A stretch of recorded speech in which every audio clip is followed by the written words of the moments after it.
Hello everyone, it's Shane Kanto, your Wasteland reviewer, and I'm here to review Abigail. And this is a new horror action comedy from directors Matt Bettinelli-Olpin and Tyler Gillett, aka Radio Silence, who previously did the last two Scream films and Ready or Not. And this film is, yes, it is the little girl vampire ballerina.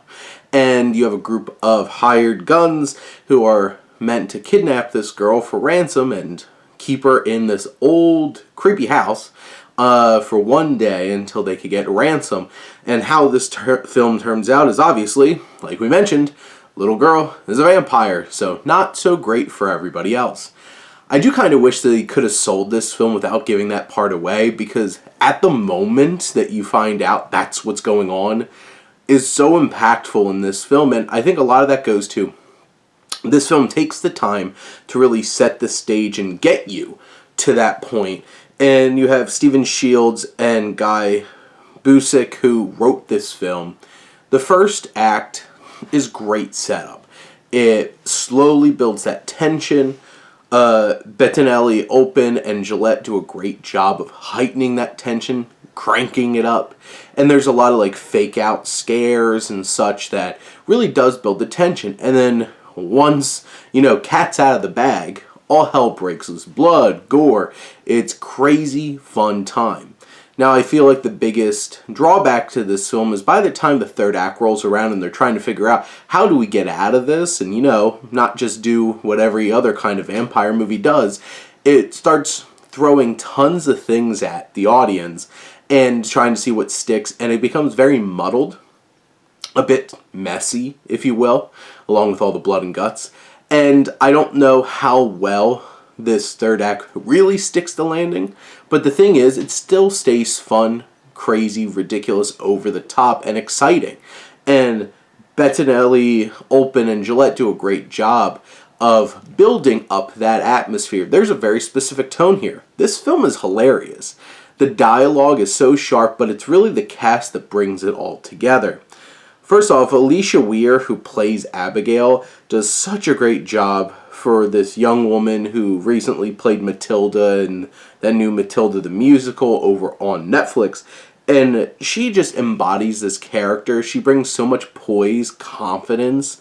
There's so much sass. Just like the way that she engages with the adult actors in the film really works. And then you have the crew. Well, first off, Giancarlo Esposito just is here to spew exposition, and that's about it, but he's really good at it. And you have, I feel like William Catlett, who plays Rickles, is like the one character that doesn't really get to shine at all, to be honest. But even like Angus Cloud, rest in peace, is such a weirdo and a clown. And between him and Kevin Durant's Peter, they're like the two that are so big idiots that they're fun to enjoy, and Kevin Durant really sells that part well. Catherine Newton gets a lot of fun things to do in this film, being a bit ditzy, she's like the young one of the group, and with her sass and her commentary, the way she just delivers her lines fantastic. And really at the core of it, you have Melissa Barrera, who plays Joey, our main character, who she more or less has to be the straight one to everybody else's shenanigans, but she has some good emotional moments, and she gets a few badass moments and funny moments as well. But Dan Stevens really sells this sleazy character that he plays, and you can't trust this guy from the start. But what Dan Stevens does with this character makes him so much fun to watch. This cast is impeccable. This ensemble really works so well. They make this film so much fun.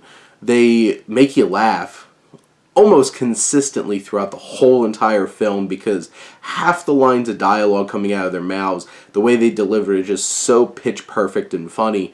This film has a great tone.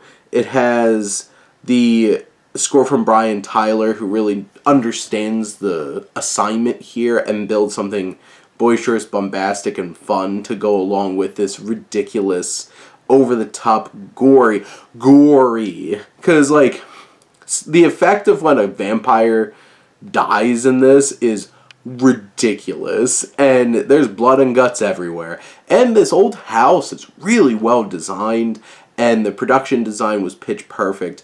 This film's just, Tons of fun. It's hilarious. It's legitimately spooky and scary at times and will get under your skin. It's like somebody could be around every corner in this creepy old house. And especially for the first half of the film, you're just like, what's going on here? And it works really well. I can't wait to see what Bettinelli Open and Gillette do next. They've been on such a roll with Ready or Not in the last two Scream movies, and then this one delivers too. But those are my thoughts on Abigail. Let me know what you think, and let's talk some movies. But thank you as always for tuning in and supporting your Wasteland reviewer.